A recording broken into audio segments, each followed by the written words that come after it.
Welcome back to जागो लाहौर। जनाब, हम अपने प्लेटफॉर्म से ख़ास तौर पर आप तक पाकिस्तान का टैलेंट पहुंचाने की कोशिश करते हैं कि पाकिस्तान में जो टैलेंट मौजूद है वो पाकिस्तान को किस तरह रिप्रेजेंट कर रहा है और उसके हवाले से जनाब किस तरह के इक़दाम उठा रहा है। तो कहते हैं कि जब हर शख्स में ना कुछ मुनफरिद करने की लगन होती है और ना कि वो सिर्फ अपने मुल्क के लिए कुछ करता है बल्कि इसके साथ साथ अपने माहौल को भी बेहतर बनाने के हवाले से इक़दाम करता रहता है। और ऐसे ही एक पाकिस्तानी हैं जिन्होंने माहौल को बेहतर बनाने के हवाले से इनिशिएटिव्स लिए हैं। मोहम्मद अज़हर गुलजार हैं जिन्होंने कुछ मुनफरिद करके हमें दिखाया है।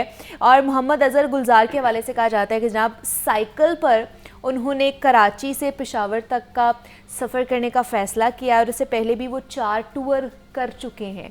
और साल 2023 में गूगल ने मोहम्मद अज़हर को टॉप फोटोग्राफर के अवार्ड से भी नवाजा है। तो आज हम उनकी जर्नी के बारे में उनसे जानेंगे, कौन कौन से टूर वो कर चुके हैं और इस मुआशरे की बेहतरी के लिए वो मज़ीद क्या क्या इक़दाम उठाने वाले हैं और नया जो टूर है वो कहाँ का करने वाले हैं, इस पर भी बात करेंगे। उनको हमने जनाब स्टूडियो में मधु कर रखा है। मोहम्मद अज़हर गुलजार साहब हमारे साथ मौजूद हैं। अज़हर साहब, आपको वेलकम कहती हूँ जागो लाहौर में। कैसे हैं आप? Thank you so much. I am glad कि आज मैं लाहौर में हूँ आपके सामने और लाहौर के लोगों का बड़ा अच्छा एक एडमिरेशन है और बहुत अच्छा उनके साथ इंटरेक्शन होता है। वैसे तो सारे पाकिस्तान के शहरों के अंदर मैं साइकिलिंग करता हुआ आ रहा हूँ और साथ में स्केटबोर्ड भी होता है मेरे साथ। और ये दैट्स अ हेल्दी एक्टिविटी और स्पोर्ट एक्टिविटी है कि आप लोग अगर स्पोर्ट एक्टिविटी की तरफ आएँ तो आप लोग हेल्दी रहेंगे। हेल्दी पाकिस्तान होगा तो एक अच्छा पाकिस्तान होगा। आप लोग अपने जो भी आपके अकम्पलिश हैं, फ्यूचर प्लान्स हैं, उसको आप अच्छे तरीके से सर अंजाम दे पाएंगे। तो ये मेरा मैसेज यंगस्टर के लिए है, बल्कि सारे एज ग्रुप के लिए है कि आप लोग साइकिल चलाएं और साइकिल को सिर्फ एक गरीब का सिंबल ना बनाएं। जैसे मैं यूएसए में रहता हूँ, वहाँ पे हम लोग साइकिल चलाते हैं, अपनी गाड़ी के पीछे हम उसको साइकिल को हैंग करते हैं और किसी ट्रेल पार्क में जाते हैं, अपना हेलमेट पहनते हैं जो अपनी वहाँ पे तो पसंद की जाती है ना साइकिलिंग। तो ये मैं मैसेज दे रहा हूँ कि ride bye cycle, reduce pollution, green Pakistan, clean Pakistan, that's my message. जब भी मैं साइकिल कर रहा हूँ लाहौर के अंदर भी आप लोग देखेंगे काफ़ी पूरे एक वीक तक मैं लाहौर की डिफरेंट रोड्स पे तकरीबन मेरी कोशिश थी कि मैक्सिमम आउटरीच हो, हर लाहौर के चप्पा पे जाऊँ क्योंकि Lahore it's a metropolitan city. तो मेरी पूरी कोशिश है कि लाहौर को पूरा मैं कवर करूँ और ये मैसेज कर लिया है आपने लाहौर को पूरा कवर? जी, आई होप कि मैंने पूरा किया और मैं बड़ा खुश हूँ। आई एम ग्लैड कि लाहौर के अंदर बड़ा अच्छा इंटरेक्शन रहा है। अच्छा, आपका ताल्लुक लाहौर से ही है या किसी और सिटी से है? जी, लाहौर से ही है, लेकिन चूँकि मेरे फादर एयरफोर्स में थे, जब उनकी पोस्टिंग थी कराची के अंदर माड़ीपुर बेस में, तो तब मैं पैदा हुआ। मेरे जो दूसरे भाई हैं वो सरगोदा में पैदा हुए हैं, जो अमेरिका में, तो ताल्लुक ऐसे मेरा लाहौर से ही है। तो लाहौर में अब कौन कौन सी चीज़ें आपको लगता है कि भी रह गई हैं जिनको एक्सप्लोर करना है, या कौन सी ज़्यादा पसंद आई है जगह आपको जब आप साइकिल पर उसको एक्सप्लोर कर रहे थे? लाहौर की रोड्स बड़ी बेटर हैं, बल्कि मैंने जब यहाँ पे मुझे अभी जो मेरे साथ स्कॉट होता है पुलिस, उन्होंने मुझे कहा कि सर आपको हम यहाँ की मेट्रो दिखाते हैं। तो मेरे जहन में था शायद कोई बस है, लेकिन जब मैंने देखा तो पूरा लाइक न्यूयॉर्क की सबवे की तरह था। तो आई वाज वेरी अमेज्ड कि पाकिस्तान इतना तरक्की कर गया है। Roads also very better, roads बड़ी अच्छे हैं, अच्छा मज़ा आता है साइकिल चलाने में। लेकिन ये कि ट्रैफिक बड़ा ये है कि बड़ा ही ज़्यादा कंजेस्टेड है और रेकलेस ट्रैफिक बहुत है। विदाउट स्कॉट मैं साइकिलिंग कर तो लेता हूँ, माई सेल्फ राइड मैं कर रहा हूँ, लेकिन स्कॉट के बगैर सम टाइम बड़ा रिस्की हो जाता है कि लोग बड़ी करीब से गुजरते हैं। शायद ये भी वजह है कि उनकी मोहब्बत है, मुझे करीब से देखना चाह रहे होते हैं, तो ये भी वजह है। बहरहाल मैं बड़ा खुश हूँ, लाहौर के अंदर बड़ा अच्छा मेरा टूर रहा है। अज़हर साहब, कब से साइकिलिंग कर रहे हैं? कितने साल हो गए साइकिलिंग करते हुए? 2006 से मैंने साइकिलिंग का आगाज़ किया हुआ है, लेकिन मैं सिर्फ साइकिलिस्ट नहीं हूँ, मैं सोशियोलॉजिस्ट हूँ। मैं UN-8 का ब्रांड एम्बेसडर हूँ। साइकिल के ऊपर एक मैसेज देता हूँ कि साइकिल के ऊपर, जैसे मुझसे लोग पूछते हैं आपका एज कितना है, मैंने कहा एज को छोड़ें, आप मुझे ये बताएं मैं हेल्दी हूँ, मतलब फिट कितना हूँ, आप ये देखें, मुझे मेरी एज ना देखें कि मैं फिट कितना हूँ, मैं साइकिल चला रहा हूँ। बल्कि जहाँ मैं पिछले पूरे कराची से लेकर सिंध में हर जगह मुझे सर्किट हाउस में ऑफिशियल अकोमोडेशन मिलता है, तो वहाँ पे जो उनके होते हैं गेट कीपर वगैरह मुझसे पूछते हैं सर आप कौन से मुल्क से हैं? तो मैं बोलता हूँ पाकिस्तान से हूँ। मैं उर्दू बोल रहा हूँ। कहते नहीं सर आप बताएं आप कौन से मुल्क से? मैंने कहा मैं उर्दू बोल रहा हूँ, आप क्यों नहीं समझ रहे? कहते नहीं आप, मुझे लग रहा है आप बाहर से हैं। मैं कहा कैसे? कह रहा है यहाँ पे और भी बहुत सारे सरकारी मेहमान आते हैं, बड़े बड़े लोग आते हैं, लेकिन कभी किसी को मैंने एक्सरसाइज करते हुए नहीं देखा। आप एक्सरसाइज कर रहे हैं तो इससे मुझे लग रहा है आप बाहर से आप पाकिस्तानी नहीं। तो ये कि सुबह उठ के मैं वर्कआउट ज़रूर करता हूँ जहाँ पे हूँ। मैं यही मैसेज दे रहा हूँ कि पाकिस्तान के पास जो रिसोर्सेज है एटलीस्ट उसको आप लोग कैश करें। अगर रिसोर्सेज नहीं है लेकिन ट्रीज़ हैं, ट्रीज़ के नीचे खड़े होकर आप लोग एक्सहेलिंग करें, फ्रेश एयर गेट इन करें, बैड एयर गेट आउट करें, एक्सहेल करें, तो इस तरह at least you can healthy your self, आप अपने आप को हेल्दी रख सकते हैं। जो आपके पास है ट्रीज़ है पाकिस्तान के एग्रीकल्चर के लिए, तो ये मैं मैसेज दे रहा हूँ कि जो चीज़ है उसको आप लोग कम से कम कैश करें पाकिस्तान के अंदर। अच्छा, क्लाइमेट पे भी बात करेंगे बिकॉज मैं आपके बैजेस देख रही हूँ वो क्लाइमेट से रिलेट कर रहे हैं, लेकिन मुझे बताइए आप ऑलरेडी 4 टूर कर चुके हैं। एक तो कराची से पेशावर तक का टूर आपने किया, और इसके अलावा जो 4 टूर किए हैं वो कहाँ कहाँ से किए हैं आपने? पहला टूर मैंने किया था कराची के अंदर 2006 में, काफ़ी साल पहले। कराची से प्रोविंशियल लेवल तक था। अच्छा। हैदराबाद में, उसके बाद फिर कराची से इस्लामाबाद किया। फिर उसके बाद मैं यूएसए में शिफ्ट हो गया। यूएसए में मैंने लॉस एंजलिस से पेंसिल्वेनिया तक का काफ़ी लॉन्ग टूर था। ये तकरीबन 6 मंथ लग गए थे क्योंकि बहुत बड़ा है। हाँ, क्योंकि अमेरिका की एक स्टेट ही काफ़ी बड़ी है, और दूसरी स्टेट में जाना। हाँ, और तकरीबन 28 स्टेट्स के अंदर मैंने ट्रैवल किया है, और डीपली मतलब रिमोट फार फ्लंग एरियाज जहाँ पे नॉर्मल एनजीओज या साइकिल के ऊपर करता हूँ। अभी भी मैं साइकिल के ऊपर आया हूँ। मेरे साथ पुलिस एस्कॉर्ट है। जब मैं आया था तो मैंने मुझे ज़रा फ्रेश होना है क्योंकि मैं पूरा भर गया था पसीने के साथ, और मैं यूजुअली अपना हेलमेट और पूरा अपना किट के अंदर चलता हूँ क्योंकि ये आपको करना चाहिए चाहे कुछ भी है। तो ये कि वहाँ तो खैर आप कहीं भी कैंप लगा लेते हैं, कोई आपको सिक्योरिटी का नीड नहीं होता।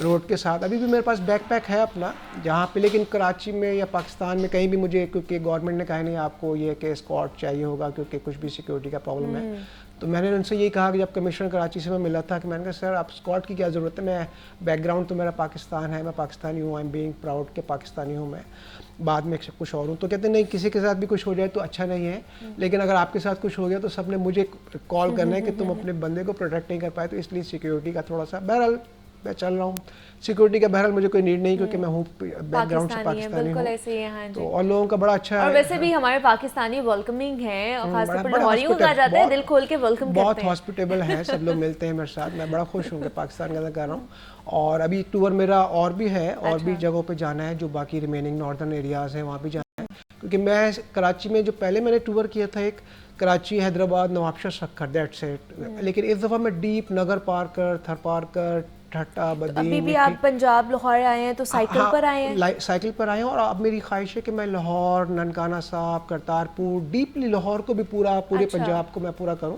तो इस तरह से मैंने पूरा जाना है, क्योंकि ये नहीं कि सिर्फ आप कुछ एरियाज में गए, आपने पिक्चर बनाई, लोगों से मिला, वापस आ गए। मैं चाहता हूँ कि डीपली हर एरियाज को, पंजाब के हर एरियाज को मैं कवर करूँ और अपना मैसेज दूँ कि तमाम पाकिस्तानी जो हैं इस हेल्दी एक्टिविटी को अपनाएं। और मैं स्कूल्स में, कॉलेजेस में जाके उन बच्चों को भी लेक्चर दे रहा हूँ कि आप लोग अभी यंग हैं, हमारा फ्यूचर है, तो आप लोग साइकिलिंग की एक्टिविटी को अपनाएं। अच्छा, क्लाइमेट चेंज के वाले से भी आप कर रहे हैं काम, तो उस वाले से क्या कहेंगे, किस तरह हम अपना जो है ना वो किरदार अदा कर सकते हैं? देखिए, मैं पाकिस्तान के हवाले से बात करता हूँ, जो पाकिस्तान के हालात हैं। पाकिस्तान क्योंकि एक लेस प्रिविलेज कंट्री है, रिसोर्सेज कम है, जो फैक्ट है उसको मानना चाहिए, लेकिन ये कि जो चीज़ आपके हाथ में है, एक तो नेचुरल डिजास्टर होता है, उसको तो हम अलग रखें, लेकिन जो चीज़ आपके हाथ में है उसको तो हम कंट्रोल कर सकते हैं। जैसे लाइक मैं बोलता हूँ, अगर आप लोग आप रनिंग करते हैं, वर्कआउट करते हैं, तो आपके अंदर आपकी कैलोरीज बर्न होती हैं, वो अच्छी होती हैं, आप कुछ भी टेक इट करते हैं, आप गेट इन करते हैं तो आपको सही हो जाता है। लेकिन जब कोई आप वुड बर्न करते हैं तो उसका स्मोक पैदा होता है, तो वो हैजर्डियस होता है। और अगर आप फ्यूल जो बर्न होता है, जिसको आप पेट्रोल कहते हैं या अमेरिका में उसको गैसोलीन कहते हैं, अगर वो जब बर्न होता है उसका स्मोक पैदा होता है, दैट इज़ मोर हैजर्डियस। और थर्ड नंबर पे जो गार्बेज आप लोग जलाते हैं, जिसपे प्लास्टिक और वेस्ट मटेरियल भी होता है, कुछ माफिया पाकिस्तान में सुनने को आया कि वो अपने सिर्फ पैसे बनाने के लिए उसको हर जगह कहीं भी उसको आग लगाते हैं, उसका जो फ्लेम है, उसका जो स्मोक है, दैट इज मोर हैजर्डियस। तो ये हमारे हाथ में है, और उसकी वजह से जो पोल्यूशन है, उसी की वजह से ही हो रहा है। और मुझे डिफरेंट डिप्टी कमिश्नर हजरात जो भी स्मोक के ऊपर वॉक कराते हैं, मुझे उसके अंदर खास तौर पर बुलाते हैं। रहीम यार में जब था तो डिप्टी कमिश्नर ने वहाँ पे वॉक अरेंज करवाया और उन्होंने मुझे उसके अंदर इन्वाइट किया। लेकिन सिर्फ इनवाइट कर लेना और लेकिन उसके ऊपर इम्प्लीमेंट भी करना चाहिए, क्योंकि मुझसे कुछ जर्नलिस्ट हजरात सवाल करते हैं और मुझसे यही कहते हैं कि आपको बुला के कमिश्नर हजरात ने वॉक तो करवा ली, लेकिन उसका बाद में कोई इम्प्लीमेंट नहीं हो रहा। तो मेरी खुदारा यही गुजारिश है, जो भी अथॉरिटी है पाकिस्तान के अंदर, अगर जो भी आपने लॉ पास किया है उसके ऊपर इम्प्लीमेंट भी होना चाहिए। इम्प्लीमेंट एग्जैक्टली मतलब हम लोग बिल्स पास करा देते हैं, हम लोग बोल देते हैं, ऐलानात कर देते हैं कि हम ये चीज़ें करेंगे, बट उसकी इम्प्लीमेंटेशन नहीं हो रही होती है, फील्ड में उसके हवाले से कोई काम नज़र नहीं आता है। लेकिन नाज़िर साहब आप बहुत अच्छा काम कर रहे हैं, एक अच्छा पॉजिटिव जो है ना पैगाम दे रहे हैं लोगों को कि आप साइकिल चला सकते हैं। एक तो आप फिट भी रहेंगे, दूसरा आपका माहौल भी साफ़ सुथरा रहेगा। मोहम्मद अज़हर गुलजार साहब हमारे साथ मौजूद थे। बहुत शुक्रिया अज़हर साहब कि आप यहाँ पर आए और आपने अपना मोटो हमारे साथ जो है ना वो शेयर किया है। अब आगे बढ़ते हैं, कुछ अपने मुआशरे के हवाले से बात कर लेते हैं। जनाब हम लोग ना बहुत ज़्यादा डिप्रेशन का शिकार हो जाते हैं, हमारी बेजा सोचने की आदत और ज़रूरत से ज़्यादा जब हम बहुत से ख़यालात को सोचते हैं ना तो हम कहीं ना कहीं डिप्रेशन एंजाइटी का शिकार होना शुरू हो जाते हैं। बहुत सी ऐसी चीज़ें होती हैं जिनको हम बार बार सोचते हैं, ओवर थिंकिंग करते हैं और उसका जो है ना नुकसान हमें खुद ही भुगतना पड़ता है। तो आज हम ख़ास तौर पर इस पर बात करने वाले कि किस तरह अपनी सोचों को काबू किया जा सकता है, कंट्रोल किया जा सकता है और ज़्यादा ज़रूरत से ज़्यादा जो हमें सोचने की आदत होती है जिसको ओवर थिंकिंग कहा जाता है उससे किस तरह छुटकारा हासिल किया जा सकता है। इस पर बात करने के लिए हमें ज्वाइन किया है अनम अज़हर हैं जो कि कंसल्टेंट क्लिनिकल साइकोलॉजिस्ट हैं। स्काइप के थ्रू उन्होंने हमें ज्वाइन किया है। अनम आपको वेलकम कहती हूँ जागो लाहौर में। कैसी हैं आप? ठीक, अल्लाह का शुक्र। आप सुनाएं, आप ठीक हैं? मैं भी बिल्कुल ठीक ठाक हूँ। अनम जैसे मैंने बात की है कि एक सोचों का जाल है हमारे जहन में जो हमें बहुत ज़्यादा परेशान कर देता है। हम लोग ओवर थिंकिंग बहुत ज़्यादा करते हैं, तो क्या हम अपनी सोचों को कंट्रोल कर सकते हैं? बिकॉज सोचें हमें इस वक्त कंट्रोल कर रही हैं।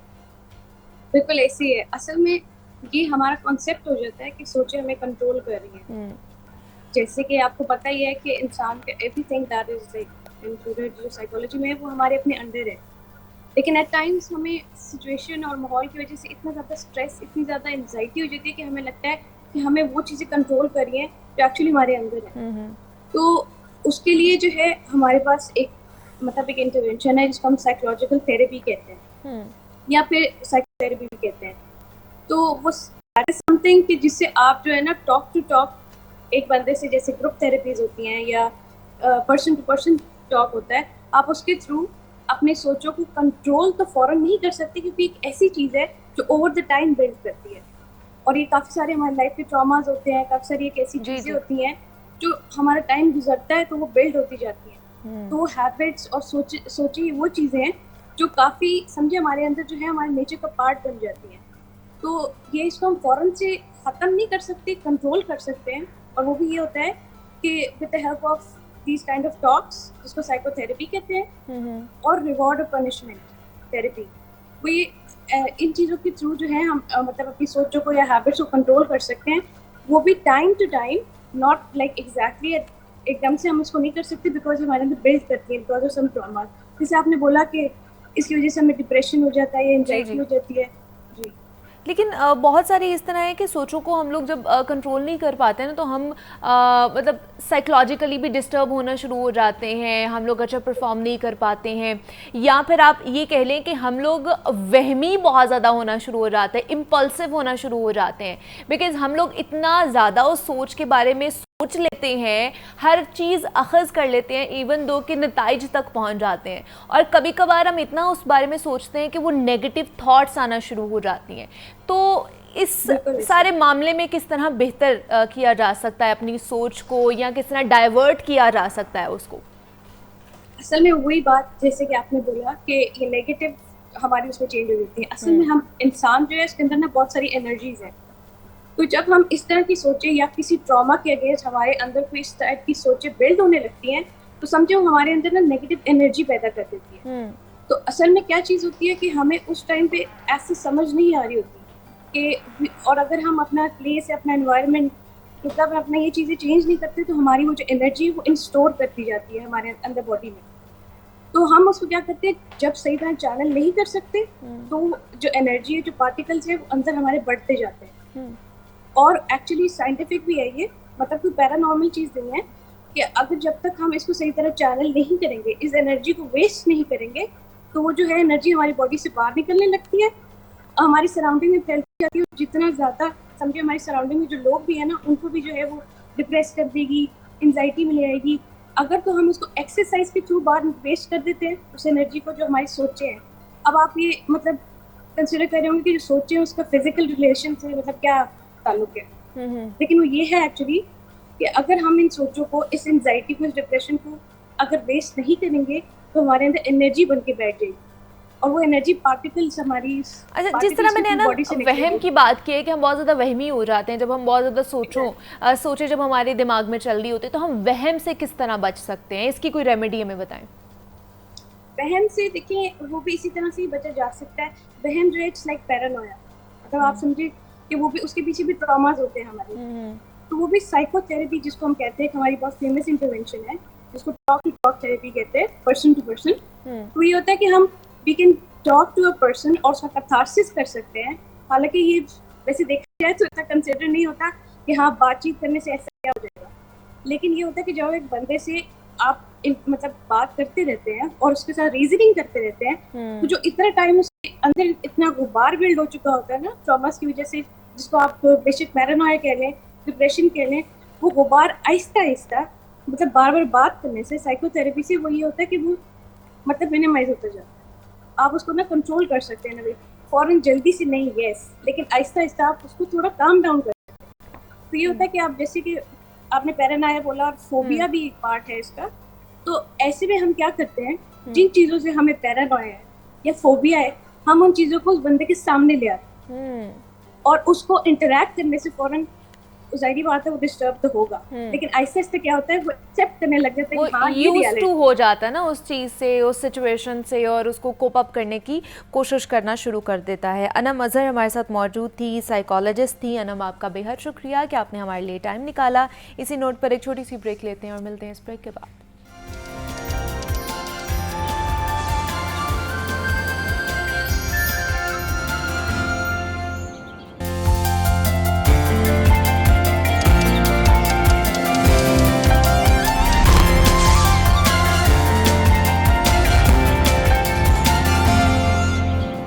अस्सलामुअलैकुम and a very good morning. रागो लाहौर में आप सबको खुश आमदीद कहते हैं जनाब। हंसी मुस्कुराती और ख़ूबसूरत सी सुबह के साथ मैं हूँ आपकी होस्ट मुनीबा आसिफ। इस उम्मीद और इस दुआ के साथ हमेशा की तरह कि जनाब आप लोग इस वक्त जहाँ कहीं भी होंगे ठीक ठाक होंगे, खैरियत से होंगे। और आज जनाब ख़ास तौर पर हमने अपने नई नस्ल के हवाले से, अपने बच्चों के हवाले से बात करनी है कि उनकी हमें तरबियत किस तरह करनी चाहिए। वैसे तो तमाम बच्चों की जो तरबियत है ना वो बहुत ही मोहब्बत, सब्र और समझदारी के साथ की जाती है ताकि उनकी बेहतरीन शख्सियत साजी की जा सके, उनकी पर्सनालिटी डेवलप की जा सके। मगर कुछ बच्चों की जो कंडीशन होती है ना वो दूसरों से मुख्तलिफ होती है, इसीलिए उन्हें ट्रीटमेंट भी स्पेशल किस्म की ही देनी पड़ती है। उनकी तरबियत भी अच्छे तरीके से स्पेशल किस्म से करनी चाहिए। और हम समझते हैं कि जनाब हमारे तमाम जो बच्चे हैं ना वो बराबर होते हैं और उन्हें एक जैसी मोहब्बत और एक जैसी तवज्जो मिलनी चाहिए। मगर अक्लमंदी इस बात में है कि हम नज़ाकत को समझें और वो बच्चा जिसे कुदरती तौर पर हमारी ज़्यादा ज़रूरत पड़ती है उसके पास हम ज़्यादा रहें, उसको ज़्यादा तवज्जो दें, उसे ज़्यादा प्यार और मोहब्बत के साथ उन्हें हम लोग उनकी तरबियत करें। बाकी सब की तरह हम उसको एक इतनी मोहब्बत या फिर तवज्जो के साथ डील नहीं कर सकते हैं, वरना उनकी जो शख्सियत होती है ना उसमें बहुत सारे मसाइल बाकी रहने का ख़दशा भी रहता है। अगर आपका बच्चा बहुत ज़्यादा खामोश रहता है, बहुत ज़्यादा आइसोलेट रहता है या उसे दूसरों के साथ खेलना कूदना पसंद नहीं है, दूसरों से कम्युनिकेट करना पसंद नहीं है, तो समझ आएँ कि उसे बहुत ज़्यादा आपकी मोहब्बत की और आपकी केयर की ज़रूरत है। और ऐसे मौके पर ना माँ बाप के अलावा दुनिया में कोई भी ऐसा शख्स नहीं है जो इस कमी को पूरा कर सकता है। क्योंकि हमारे यहाँ पे होता क्या है कि जनाब अगर बच्चा किसी से बात नहीं कर रहा होता या किसी से खेलना पसंद नहीं करता है, ख़ास तौर पर बच्चों के साथ भी, तो हमारे माँ बाप के माइंडसेट में ये बना हुआ होता है कि जनाब कोई बात नहीं, अभी बच्चा छोटा है या बच्चा शाय फ़ील कर रहा है। तो ऐसी बात नहीं होती, शाय फ़ील नहीं कर रहा होता, वो कॉन्फिडेंस लेवल नहीं होता उसके अंदर, वो उस गैप से गुजर रहा होता है, उन चीज़ों से गुज़र रहा होता है कि जनाब मुझे आपकी मोहब्बत की, आपकी केयर की, आपकी कम्युनिकेशन की ज़्यादा ज़रूरत होती है। और ये जो केयर या फिर मोहब्बत है ना, इसे माँ बाप ही दे सकते हैं, जो बच्चे को थोड़ा सा सोशल और मिलनसार बनने में मदद देती है उन्हें। बहुत से बच्चों को शुरू में ही अच्छी ट्रीटमेंट मिल जाती है, इसलिए वो बहुत ज़्यादा खुश मिजाज होते हैं, उछल कूद करने वाले बन जाते हैं, बहुत ज़्यादा लाइवली होते हैं, मतलब दूसरों के साथ जल्दी घुल मिल जाते हैं, बच्चों के साथ अच्छे तरीके से खेलते हैं, घर आए मेहमानों की अच्छे तरीके से उन्हें वेलकम करते हैं। जबकि कई ऐसे बच्चे भी होते हैं जिन्हें मुकम्मल तवज्जो और मोहब्बत का एहसास नहीं मिलता है अपनी ज़िंदगी में, या फिर जब उनकी ग्रोइंग एज होती है उसके अंदर उन्हें वो कॉन्फिडेंस, वो मोहब्बत जिसकी उन्हें तलब होती है, जो तवज्जो उन्हें चाहिए होती है, वो उन्हें नहीं मिल रही होती है अपने पेरेंट्स की तरफ से ख़ास तौर पर। इसलिए वो बिल्कुल भी पुरएतमाद नहीं होते हैं, कॉन्फिडेंस लेवल उनका बहुत ज़्यादा लो होता है। और अगर उन्हें मौके पर ही सही देखभाल ना मिले तो फिर ये कमी उनकी तालीमी ज़िंदगी में, उनकी पर्सनल लाइफ में और उनकी अमली ज़िंदगी में भी आपको नज़र आती है। तो ऐसी सूरत में जो पेरेंट्स हैं उनको ये करना चाहिए कि वो अपने उन बच्चों के साथ जज्बाती और रूहानी तौर पर ज़्यादा करीब रहें, जिन्हें उनकी स्पेशल मोहब्बत की ज़्यादा ज़रूरत होती है। क्योंकि ये ऐसी बात नहीं है कि शायद ये दूसरे बच्चों से बिल्कुल अलग हैं, ये अलग नहीं होते, इनको थोड़ी सी आपकी मोहब्बत, आपकी तवज्जो की, आपकी केयर की ज़्यादा ज़रूरत पड़ती है कि उन्हें पता नहीं चल रहा होता कि वो अपनी लाइफ में क्या करे। या होता है ना, एक ख़ास तौर पर घर में एक ऐसा बच्चा होता है कि जो बहुत ज़्यादा खामोश पसंद होता है, किसी से बात करना पसंद नहीं करता। आप लोग के घर भी ऐसे बच्चे होंगे। तो जो बाकी लोग होते हैं, माँ बाप होते हैं, बहन भाई होते हैं, तो उसको ना इग्नोर कर देते हैं। इग्नोर इन अ सेंस कि जानबूझ के इग्नोर नहीं करते, उनके जो माइंड में ये होता है कि ये तो खामोश रहता है, ये तो बोलता नहीं है, तो इसलिए इससे क्या बात करनी है, इसको क्या ही समझाना। तो इस चक्कर में ना वो बच्चा और ज़्यादा फील करता है और वो और ज़्यादा आइसोलेट होना शुरू हो जाता है, वो कम्युनिकेशन गैप आना शुरू हो जाता है, वो बच्चा भी खुद को एक्सप्लोर नहीं कर पा रहा होता और माँ बाप या जो उससे मुंसलिक जो रिश्ते होते हैं, जो बहन भाई होते हैं, वो भी उसको उस तरह समझ नहीं रहे होते। और फिर जब जैसे जैसे वो बड़ा होता जाता है, अपनी ज़िंदगी में जब आगे बढ़ता है, तो उसको फिर बहुत सारी मुश्किलात का सामना करना पड़ता है कि वो अच्छे तरीके से किसी से बात नहीं कर पाता, कम्युनिकेशन गैप आ जाता है, कम्युनिकेट नहीं कर पाता अपनी चीज़ों को, अपने इमोशंस को, अपनी कॉन्वर्जेसन को, कि मैंने किससे क्या बात करनी है, बिकॉज़ वो अंडर कॉन्फिडेंट होते हैं।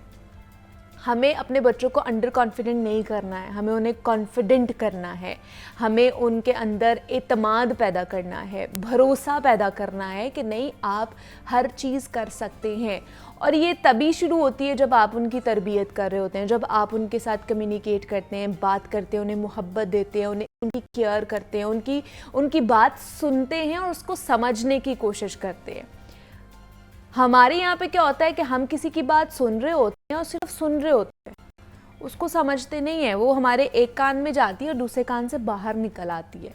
और ये हमारे घर में भी हो रहा होता है। माँ बाप इतने ज़्यादा बिज़ी हो जाते हैं, इतने स्केड्यूल उनका बिज़ी होता है कि वो बच्चों के पास बैठ के उनकी अगर बात भी सुन रहे होते हैं। सब माँ बाप ऐसे नहीं है, मैं उन माँ बाप की बात कर रही हूँ जिनकी रेशो बहुत ज़्यादा कम है, कि वो अगर माँ बाप अगर बच्चों के पास बैठे भी हैं ना, तो या तो अपने वो फ़ोन में कुछ ना कुछ कर रहे होंगे या अपना कोई और काम कर रहे होंगे।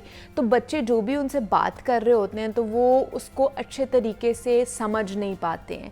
वो एक कान से सुनते हैं और दूसरे कान से निकाल देते हैं। तो बच्चों को ये चीज़ नहीं चाहिए। ख़ास तौर पर आज के दौर के जो बच्चे हैं ना, उन्हें आपकी दो टोक बात चाहिए, फेस टू फेस कम्युनिकेशन चाहिए उनकी, कि आप उनको बता सकें और उनकी अच्छे तरीके से बात सुन सकें कि आपने क्या कहा है और उसके बाद मेरा क्या रिएक्शन होगा।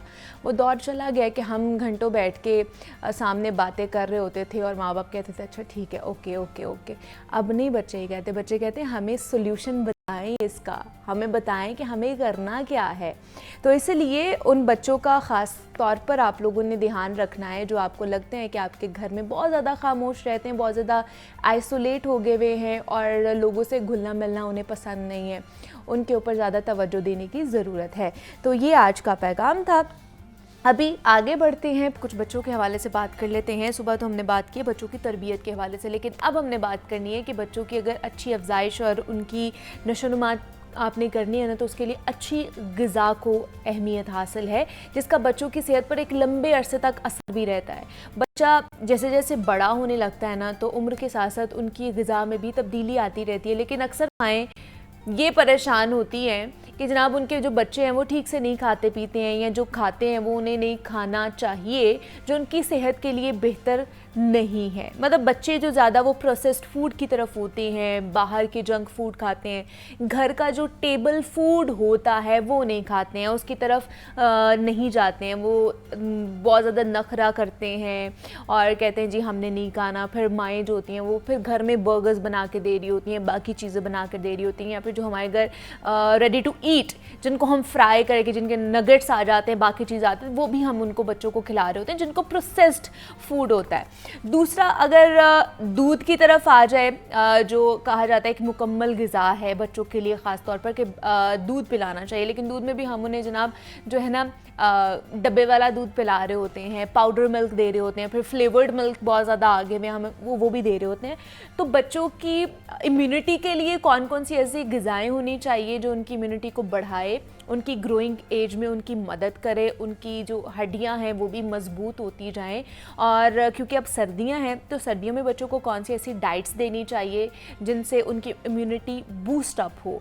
और हम बात करेंगे कि न्यूबॉर्न बेबी, क्योंकि वो तो सिर्फ फीड करता है, वो तो सिर्फ माँ का दूध पीता है, तो जब वो वीनिंग प्रोसेस में आता है 6 महीने के बाद, जब उसको सेमी सॉलिड चीज़ खिलाई जाती है, तो उसको किस तरह की वीनिंग दी जा सकती है, मतलब कौन कौन सी प्यूरीज दी जा सकती है, कौन कौन से वेजिटेबल्स की प्यूरी दी जा सकती है जो उसके लिए अच्छी हो, उस पर आज हम बात करेंगे। आयशा रफ़ीक हमारे साथ मौजूद हैं, क्लिनिकल न्यूट्रिशनिस्ट एंड डाइटिशियन हैं। आयशा, आपको वेलकम कहती हूँ जागो लोहार में। कैसी हैं आप? मैं ठीक, अल्लाह का शुक्र। आयशा, सबसे पहले तो जैसे मैंने बात की है कि बच्चों की ग्रोथ के लिए बहुत एक इम्पॉर्टेंट रोल प्ले करती है कि आप कौन सी बैलेंस डाइट ले रहे हैं, आप क्या खा रहे हैं, क्या नहीं खा रहे हैं। तो वीनिंग प्रोसेस से ही शुरू कर लेते हैं, बिकॉज न्यू बॉर्न बेबी होता है वो तो सिर्फ दूध ही पीता है, इससे ज़्यादा उसको नहीं खिलाई जाती है चीज़ें। तो वीनिंग प्रोसेस में जब आता है 6 महीने के बाद, तो बच्चे को क्या क्या हमें देना चाहिए? बिकॉज हमारे यहाँ पे ये है कि बस उसको सिरिलैक दे दें या दूध ही दे दें, इसके अलावा और हमने कुछ भी नहीं खिलाना। लेकिन क्या क्या हम खिला सकते हैं, प्यूरी की फॉर्म में क्या दे सकते हैं? सबसे पहले तो ये कि जो न्यूबॉर्न बेबी होगा वो तो टोटली मदर मिल्क पे होगा, ब्रेस्ट फीड पे होगा, या फिर फार्मूला फीड लेना होगा। आफ्टर 6 मंथ्स, जब बेबी 6 मंथ्स पे पहुंचता है, तो हम उसकी वीनिंग स्टार्ट करते हैं। वीनिंग को बेसिकली हम कॉम्प्लीमेंट्री फूड का नाम देते हैं कि हम एक कॉम्प्लीमेंट करें बच्चे को। मिल्क तो उसका चल रहा है, लेकिन उसके साथ साथ फूड को कॉम्प्लीमेंट करना स्टार्ट करते हैं। और जब भी हमने वीनिंग स्टार्ट करनी होती है, तो उसमें हमें ये देखना है कि हमने जो है वो फ़ौरन से हर चीज़ बच्चे को इंट्रोड्यूस नहीं करवा देंगे। अच्छा। क्योंकि वो बिल्कुल जो था वो लैक्टोज पे था, मतलब मिल्क शुगर ले रहा था और कोई चीज़ उसमें नहीं जा रही थी। तो हमने सबसे पहले इस चीज़ पे फोकस करना है कि जो हमने 1 बाय 1 उसको इंट्रोड्यूस करवाना है। लाइक 2 to 3 डेज आपने 1 फूड उसको इंट्रोड्यूस करवाना है। जब वो उसका हैबिचुअल हो जाएगा, आप माँ को समझ आ जाती है कि बच्चा मेरा टॉलरेट कर रहा है, इसको लाइक भी कर रहा है, फिर आपने आफ्टर 3 to 4 डेज आपने उसका चीज़ जो है वो एक और न्यू फूड उसके अंदर ऐड ऑन कर देना। और सबसे ज़्यादा जो इस चीज़ में मैटर करता है वो इसके टेक्सचर आ जाता है बहुत ज़्यादा। हम लोग अक्सर घरों में दादियाँ नानियाँ वगैरह होती हैं, वो बच्चों को पूरी पूरी रोटी का नवाला मुंह में डाल रही होती हैं, जिससे बच्चा चोक कर जाता है, सांस की नाली में चला जाता है, वो फिर बहुत ज़्यादा इवन डेथ कॉज करने तक भी वो लीड करता है। तो इस चीज़ का बहुत ज़्यादा ख्याल रखना चाहिए कि जो टेक्सचर है वो बिल्कुल प्यूरेड होना चाहिए, ब्लेंडराइज्ड हो और सेमी सॉलिड फॉर्म में होना चाहिए। अच्छा। आहिस्ता आहिस्ता आपको पता है 6 महीने के बच्चे के या तो एक दांत होता है या 2 दांत होते हैं, और आहिस्ता आहिस्ता वो लाइक ग्रो कर रहा होता है, इसके टीथ भी आ रहे होते हैं, बोन्स भी आ रहे होते हैं। तो ये है कि उसकी जो फॉर्म है वो सेमी सॉलिड होनी चाहिए, या ब्लेंडराइज्ड हो, या टोटली लिक्विड, या जो है वो आप सॉफ्ट फॉर्म में उसको दे सकते हैं। अच्छा, उसमें फिर क्या दे सकते हैं? मतलब जैसे हमारे घरों में सिरिलैक सबसे पहले दिया जाता है कि बच्चा जैसे सेमी सॉलिड चीज में आए तो उसको सबसे पहले सिरिलैक खिलाए। तो क्या डब्बा पैक सिरिलैक देना चाहिए, या घर में भी हम सिरिलैक बना सकते हैं? घर में हम बना सकते हैं, श्योर बना सकते हैं। जो डिब्बे वाले हैं ऑब्वियसली वो प्रोसेस्ड हैं, उसके अंदर अगेन जो है वो प्रिजर्वेटिव्स डाले जाते हैं, फ्लेवर्स ऐड ऑन किया जाते हैं, कलर्स ऐड, अब तो बहुत ज्यादा फ्रूट्स वाले इंट्रोड्यूस करवा दिए। तो अदर देन दैट कि ये ज़्यादा बेहतर है कि हम नेचुरल फूड्स को ही, लाइक आप सिंपल एक एप्पल को पील आउट करें और उसको सिर्फ 1 से 2 मिनट के लिए आप बिल्कुल 1 टेबलस्पून वाटर ऐड ऑन करके उसको आप बिल्कुल स्टीम के अंदर रखें, बिल्कुल प्यूरेड फॉर्म में बन जाएगा। आप मैंगो की प्यूरी बना के दे सकते हैं, अच्छा। आप एप्पल प्यूरी बना के दे सकते हैं, बनाना को टोटली आप स्पून से मैश करके हाँ। उसको इजीली दे सकते हैं।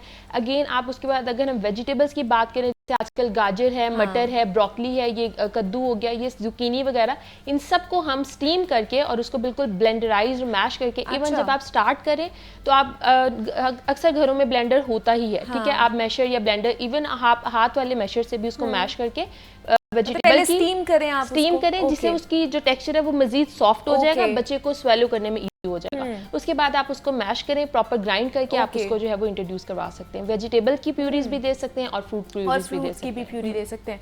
अच्छा, जिस तरह सिरेलैक की बात की, इस तरह हमारे घरों में पोटैटो खिलाया जाता है, वो भी बॉयल करके खिलाया जाता है, उसमें नमक डाल के खिलाया जाता है कि बच्चा जो है ना खा ले। दूसरा सूजी की खीर बनाई जाती है, ये भी अच्छी है बच्चों के अच्छी लिए। है, बहुत अच्छी है। लाइक जैसे आजकल सर्दियां हैं तो आप सूजी का हलवा बना के दे सकते हैं, वो बहुत सारे बच्चों को आजकल जैसे चेस्ट इन्फेक्शन हो रहा है, वायरल इन्फेक्शन हुआ हुआ है, बहुत ज़्यादा बलगम पैदा हो रही है, तो उसके लिए तो ये सूजी का हलवा और ये खीर वगैरह ये बहुत अच्छी है।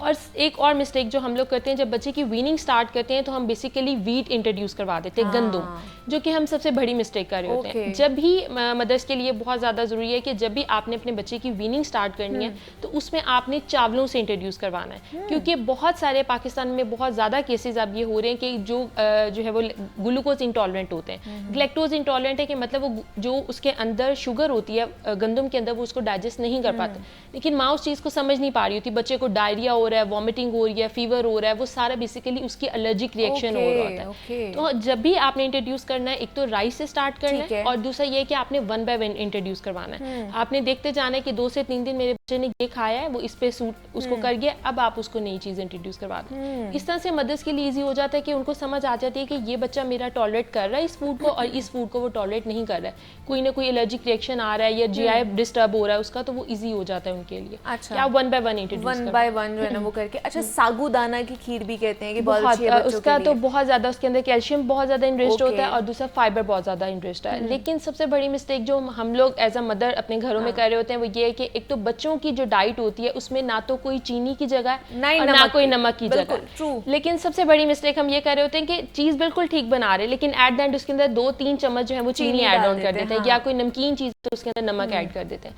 सबसे पहले तो मदर्स के माइंड में ये चीज़ ज़रूर होनी चाहिए कि बच्चों की डाइट में नमक और चीनी का कोई लेना देना नहीं है। जितनी भी नेचुरल शुगर्स हैं वो आप फ्रूट से बच्चे की पूरी हो रही हैं, जितना भी नेचुरल सॉल्ट है वो बच्चे की प्रोटीन इंटेक से पूरा हो रहा है, उसको एक्स्ट्रा आर्टिफिशियल चीज़ देने की ज़रूरत है ही नहीं है। अच्छा, तो इसलिए जैसे हम दूध है, अब दूध हम दे रहे हैं लेकिन बच्चा सही तरह ग्रो नहीं कर रहा। अब वो ग्रो क्यों नहीं कर रहा कि उसके अंदर हम बहुत डिफरेंट तरह के उसको कलर ऐड ऑन करने के लिए जो है वो चीज़ें ऐड कर रहे होते हैं, उसके बाद शुगर ऐड कर रहे होते हैं। तो वो जो शुगर है बेसिकली वो उसके दूध की जो कैल्शियम है उसकी एब्जॉर्प्शन को हिंडर कर देती है। तो जब हमारे अंदर एब्जॉर्ब ही नहीं होगा बच्चे के अंदर तो उसका लेना या ना लेना एक जैसा हो जाता है। तो इसलिए ये बहुत बड़ी मिस्टेक है। तो ये हमारे माइंड में लाजमी एज अ मदर होना चाहिए कि बच्चे की दूध वगैरह में किसी भी चीज़ में आप नेचुरल शुगर ऐड कर सकते हैं, लाइक हनी ऐड कर सकते हैं और आप जो है वो शक्कर ऐड कर सकते हैं या गुड़ हल्का सा ऐड कर सकते हैं, लेकिन वाइट शुगर और वाइट सॉल्ट का कोई भी जो है वो पोर्शन नहीं होता बच्चों की डाइट के। बच्चों को उनको क्या पता हो कि क्या टेस्ट है क्या नहीं, जब तक आप डेवलप नहीं खुद करते इंट्रोड्यूस हैं। करवाना है। आप बच्चों उनका को टेस्ट बड डेवलप कर लेते हैं, मीठी चीजें ज्यादा खिला के, तो वो फिर बाकी चीजें नहीं खाते, वो मीठी की तरफ टेस्ट बर्ड उनके डेवलप हो जाते हैं, लेकिन नमकीन। और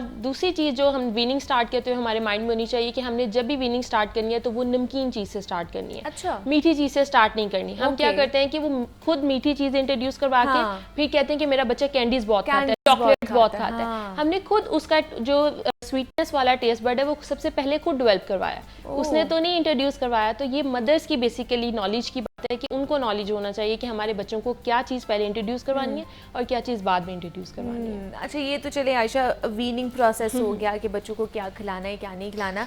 अब जो बच्चे स्कूल गोइंग एज में आ जाते हैं, स्कूल जा रहे होते हैं, वो किस तरह का उन्हें हमें डाइट प्लान उनके लिए अपनाना चाहिए घर में? बिकॉज जब उस एज में आ जाते हैं फिर बच्चा बहुत ज़्यादा नखरा भी करता है कि मैंने ये खाना है, मैंने ये नहीं खाना, चिड़चिड़ा हो जाता है और उस तरह ख्याल भी नहीं रखता। तो माएँ बड़ी ज़्यादा परेशान होती हैं हैं कि अब बच्चा, उसकी सेहत भी बहुत ज़्यादा डाउन होती जा रही है, बिकॉज प्रेशर भी होता है स्कूल का, पढ़ाई का प्रेशर भी होता है, फिर उस तरह तवज्जो भी नहीं दी जा रही होती।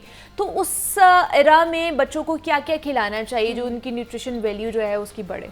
सबसे पहले तो ये कि जो स्कूल गोइंग बच्चे हैं, बहुत सारे बच्चे मतलब मदर्स मेरे पास भी मतलब क्लिनिक में विजिट करती हैं तो यही कंप्लेन होती है, मेरा बच्चा कुछ नहीं खाता, मैं बहुत ज़्यादा परेशान हूँ, मैं इसको देती हूँ लेकिन वो खाता नहीं है, वो लाइक नहीं करता, बहुत ज़्यादा चिड़चिड़ा हो जाता है। अगर आपका, और हमारा ये कॉन्सेप्ट है कि अगर बच्चा बहुत ज़्यादा फूला हुआ है, बहुत ज़्यादा मोटा है तो हमारा बच्चा सेहतमंद है, अदरवाइज वो सेहतमंद नहीं आता, वो दूसरे का बच्चा उनको सेहतमंद लग रहा होता है। तो सबसे पहले तो ये मिसकंसेप्शन खत्म होना चाहिए कि अगर आपका बच्चा एक्टिव है, अपनी डेली रूटीन की सारी एक्टिविटीज़ को खुद परफॉर्म कर रहा है और हर साल 5 से 5 to 6 पाउंड्स बच्चे का वेट गेन हो रहा है और 2 to 3 इंचेस उसकी हाइट गेन हो रही है और वो अपनी एक्टिविटीज को खुद परफॉर्म कर रहा है, तो इसका मतलब ये है कि आपका बच्चा बिल्कुल हेल्दी है। तो इट डजंट मीन कि वो फूलेगा तो ही आपको लगेगा कि मेरा बच्चा जो है वो मोटा है या हेल्दी है, वो मतलब सेहतमंद नहीं है। वो सेहतमंद है, 5 से 6 पाउंड्स उसका वेट गेन हो रहा है, 2 से 3 इंचेस पूरे साल में हाइट जा रही है और एक्टिव है, तो वो बिल्कुल हेल्दी है। तो ये हमें मिसकंसेप्शन खत्म करना है कि हमारा बच्चा जो है वो खाता नहीं है, ये वो हेल्दी नहीं हो रहा, ये किस वजह से नहीं हो रहा। दूसरी चीज़ अगर हम बात करें जो स्कूल जाने वाले बच्चे हैं, उनमें ये आ जाता है कि हम लोग माएँ क्या करती हैं कि 2 साल के बाद भी बच्चों का जो फीडर है उसको कंटिन्यू रखती हैं। तो वो जो सॉलिड फूड की जो जगह है वो हम खुद उसको फीडर पर लाके खुद उसकी ब्लॉक कर देते हैं। अच्छा। अब जब बच्चे को बार बार आप हर 3 घंटे बाद दूध फीडर दे रहे हैं तो वो कैसे सॉलिड फूड के लिए अपनी जगह रखेगा? बेसिकली इसको नाम देते हैं प्रोलॉन्ग फास्टिंग का। हमारी सुन्नत भी है कि भूख रख के खाना चाहिए। आप जब थोड़ा गैप देंगे बच्चे को, आप सुबह 1 गिलास दूध दे दें और रात को बेड टाइम दे दें, उसका सारे दरमियान में जो टेन्योर है आपने उसमें उसको सॉलिड फूड इंट्रोड्यूस करवाना है। इट डजंट मीन कि आप उसको स्कूल में भी, अक्सर आप देखेंगे स्कूल बैग्स के अंदर फीडर रख के भेज रहे होते हैं। तो ये मदर्स हम खुद मिस्टेक कर रहे होते हैं कि बच्चों को दूध पे रखते हैं, लेकिन हम अब दूध जो है वो कैल्शियम इनरिच्ड है लेकिन दूध के अंदर आयरन नहीं है। यही बेसिक रीजन है कि पाकिस्तान में हर दूसरा बच्चा आयरन डेफिशिएंट है और वो अनीमिक है। और आप देखें बच्चा पेल है, लेजी है, बिल्कुल घिर रहा है, अपनी एक्टिविटीज को सही तरह परफॉर्म नहीं कर रहा। तो बेसिकली हमें बच्चे को आयरन रिच फूड इंट्रोड्यूस करवाना है। क्योंकि डब्बा पैक भी वही लेकर आते हैं जिसके ऊपर लेबल हुआ होता है कि आयरन रिच है, ये जो है ना मिल्क है। वाकई उसमें होता है आयरन, या हमें फिर बाकी जो चीजें उनको इंक्लूड करना चाहिए? ज्यादा बेहतर ये है कि हम बच्चों को आयरन रिच जो फूड है, डाइट है, वो इंट्रोड्यूस करवाएं। अगर उससे भी नहीं बच्चे की रिक्वायरमेंट पूरी हो रही, देन आप उसको फोर्टिफाइड सप्लीमेंट्स वगैरह की तरफ मूव ऑन कर सकते हैं। लेकिन सबसे पहली प्रायोरिटी हमारी नेचुरल फूड के थ्रू जो है वो होना चाहिए कि आयरन रिच फूड, लाइक हम उसको कबाब की फॉर्म में दे सकते हैं। सिंपल आप एक बच्चे का डाइट प्लान बनाएं। सुबह जब वो सुबह सो के उठ रहा है, आप उसको 6-7 बजे जितने बजे भी उठता है आप उसको टीथ ब्रश करवाएं। उसके बाद आप उसके रात को ऑलमंड्स सोक करके रख दें। ठीक है, 7 से 8 बादाम आप भिगो दें और साथ 2 से 3 किशमिश भिगो दें। जब सुबह वो बच्चा उठ रहा है, अगर उसको मिक्सचर बना के पसंद है आप उसको मिक्सचर बना दें। अगर वो सॉलिड फॉर्म में लेना चाह रहे हैं वो सॉलिड फॉर्म में ले लें। उसके बाद आप उसको यूनिफॉर्म वगैरह तैयार करें। उसके बाद आपको उसको अपने साथ ब्रेकफास्ट के लिए अपने डाइनिंग टेबल पे बिठाएं। वहाँ पे आप उसके ब्रेकफास्ट के अंदर जो है वो कप ऑफ मिल्क हो सकता है, उसके साथ टोस्ट हो सकती है, किसी भी फॉर्म में जो आपका बच्चा लाइक करता है, लाइक फ्राई एग है, ऑमलेट एग है, बॉइल्ड है, जिस फॉर्म में भी ले रहा है। एक एग का होना बहुत जरूरी है क्योंकि एग के अंदर बहुत प्रोटीन है। एग के अंदर विटामिन डी भी है, प्रोटीन भी है, कैल्शियम भी है, फास्फोरस, ये सब है। उसके बाद आप जो है वो एक फ्रूट हो, अगर बच्चा तब फ्रूट नहीं ले रहा तो वही फ्रूट आप उसको चंक्स की फॉर्म में उसके लंच बॉक्स में ऐड ऑन कर दें। और उसका जो लंच है वो भी हमें हेल्दी स्नैक्स का देना है, ना कि फीडर उसके साथ हमने पैक करके देना है। तो उसमें हम क्या कर सकते हैं, उसमें भी हम अगेन फ्रोजन फूड है और प्रोसेस्ड फूड है, नगेट्स, समोसाज और ये बर्गर पैटीज, इन सब चीज़ों को प्रेफर कर रहे होते हैं। अदर देन डैट हम घर में पोटैटो का, चिकन का मिक्सचर बना के उसके कबाब कटलेट्स बना सकते हैं। हाँ। दाल और चिकन का हम कटलेट्स बना सकते हैं। मटन, इवन आप मटन का कीमा बना देंगे, आपके बच्चे को नहीं पता चलेगा। अच्छा। ये मदर की लॉजिक्स एंड टेक्निक्स होनी चाहिए कि आपने अपने बच्चे को फूड कैसे इंट्रोड्यूस करवाना है। तो आप उसको सैंडविच की फॉर्म में दे सकते हैं, टोस्ट बना दें, डिफरेंट चीज़ें हम उसको इंट्रोड्यूस करवा सकते हैं। अगेन इसी तरह जब आपका बच्चा घर आ रहा है तो घर आके भी आप उसको चेंज करवा के प्रॉपर अपने साथ टेबल पे बिठाएं। उसका लंच होना चाहिए जिसमें रोटी हो सकती है, राइस हो सकते हैं, थोड़ा सा रायते की होनी चाहिए 2 से 3 टेबल स्पून, क्योंकि अगेन रायता जो है वो प्रोबायोटिक है, तो वो बहुत ज़्यादा आपकी गट है, बच्चे की गट हेल्थ को इम्प्रूव कर रहा होता है। इसी तरह फिर आपका इवनिंग टाइम में स्नैक होना चाहिए, उसमें आप कुछ भी लाइक फिंगर कटिंग में जो बच्चा होता है वो बहुत ज्यादा कलरफुल और डिफरेंट शेप्स और इस तरह की चीजों को लाइक कर रहा होता है, प्रेजेंटेबल चीजें वो चाह रहा होता है ना कि उसकी आईज जो है ना वो उसको अच्छा लगे फिर ही वो खाए, आई पीलिंग होगा फिर ही वो खाएगा ऑब्वियसली। तो हम क्या करते हैं कि हम सिंपल प्लेट में रोटी सालन रख के उसके आगे रख देते हैं और फिर माएँ कंप्लेन करती हैं मेरा बच्चा कुछ नहीं खाता।